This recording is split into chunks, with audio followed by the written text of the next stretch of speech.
नमस्कार। आज हम एक बहुत ही दिलचस्प विश्लेषण पर नजर डालेंगे जिसका नाम है हिरानापुर डीएनए उलगुलान। ये विकास को देखने का एक बिल्कुल अलग नजरिया पेश करता है। एक ऐसा नजरिया जो हमारी सोच को सच में चुनौती देता है। तो चलिए इसमें थोड़ा और गहराई से उतरते हैं। तो सबसे पहले ये विश्लेषण एक बहुत ही बुनियादी सवाल उठाता है। सवाल ये है कि किसी भी देश के विकास का असली मतलब क्या है? क्या ये सिर्फ आंकड़ों का खेल है? नहीं, बात उससे कहीं ज्यादा गहरी है। बात इस पर आती है कि एक समाज के तौर पर हमारी प्राथमिकताएं क्या हैं, हम असल में किस चीज को महत्व देते हैं। और यहीं पर कि बड़ी बहस शुरू होती है। विकास का असली चेहरा क्या है? क्या वो ऊंची ऊंची इमारतें, स्मार्ट सिटी और बढ़ती हुई जीडीपी है? या फिर विकास का मतलब है देश के हर एक नागरिक का सम्मान से भरा जीवन? ऐसा लगता है मानो ये दो अलग अलग भारत की कहानी हो। लेकिन देखिए, ये सिर्फ एक दार्शनिक या भावनात्मक बहस नहीं है। ये विश्लेषण कुछ ऐसे ठोस आंकड़े हमारे सामने रखता है ना, जो इस पूरी बहस को एक बिल्कुल नया मोड़ दे देते हैं। ये आंकड़े तस्वीर को एकदम साफ कर सकते हैं। तो अब बात करते हैं उन आंकड़ों की। ये विश्लेषण कुछ बहुत ही खास वित्तीय आंकड़ों पर फोकस करता है। और सच कहूं तो यही वो आंकड़े हैं जो असल कहानी बयां करते हैं। वो कहानी जो अक्सर चमक दमक और बड़ी बड़ी सुर्खियों के पीछे कहीं खो जाती है। तो चलिए एक आंकड़ा लेते हैं। 1,000 करोड़ रुपए। सुनने में ये बहुत बड़ी रकम लगती है ना? अब हो सकता है कि ये सरकारी खर्च का एक छोटा सा हिस्सा हो, लेकिन अपने आप में ये एक बहुत बड़ी, बहुत भारी भरकम रकम है।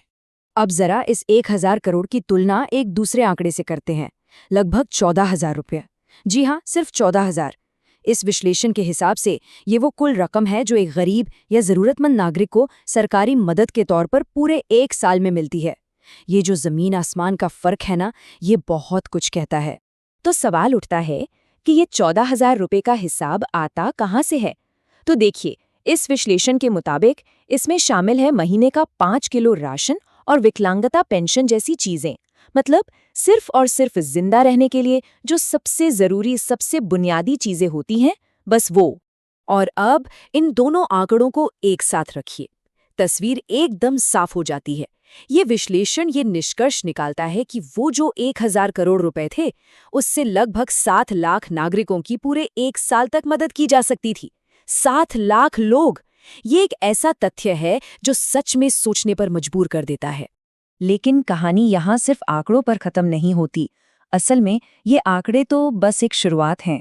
ये हमें एक बहुत गहरे और बड़े आइडिया की तरफ लेकर जाते हैं, जिसे इस विश्लेषण में डीएनए उलगुलान का नाम दिया गया है। तो ये उलगुलान क्या है? देखिए, ये शब्द सिर्फ एक विरोध या विद्रोह के लिए नहीं है। इसका मतलब कहीं ज्यादा बड़ा है। ये एक तरह की चेतना की क्रांति है, एक बौद्धिक जागृति। जब कोई समाज अपने इतिहास, अपनी जड़ों, अपनी असली पहचान को फिर से खोजना शुरू करता है। मतलब असली जंग हथियारों से या जमीन पर नहीं लड़ी जा रही। असली लड़ाई तो सोच की है, यादों की है। ये अपनी पहचान को वापस पाने का संघर्ष है। उन मानसिक जंजीरों को तोड़ने की कोशिश है जो हमें आगे बढ़ने से रोकती आई हैं। और इस पूरी अवधारणा को, इस आइडिया को समझाने के लिए कुछ बहुत ही शक्तिशाली प्रतीक या सिंबल्स का इस्तेमाल किया गया है। आइए एक एक करके इन्हें समझते हैं, क्योंकि हर प्रतीक के पीछे एक गहरी कहानी छिपी है। एक तरफ है उद्योगों के टूटे फूटे खंडहर जो पतन और लूट को दर्शाते हैं, और दूसरी तरफ है हरे भरे जिंदा जंगल जो प्रकृति, जीवन और एक रक्षक सभ्यता की निशानी है। ये विनाश और जीवन के बीच का सीधा टकराव है। और इसी टकराव से दो अलग अलग सिस्टम्स की तस्वीर उभरती है। एक है भक्षक व्यवस्था, मतलब एक ऐसा सिस्टम जो सिर्फ शोषण करना, सब कुछ निगल जाना जानता है।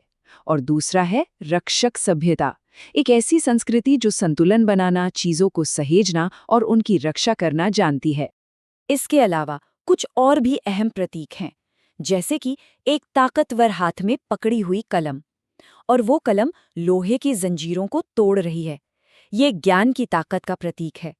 और साथ ही बैकग्राउंड में दिखती है प्राचीन राजा जरासंध की एक धुंधली सी परछाई, जो हमारे गौरवशाली इतिहास की याद दिलाती है। तो ये आंकड़े, ये प्रतीक, ये सारी बातें, इन सब का निचोड़ क्या है? इसका अंतिम संदेश क्या है?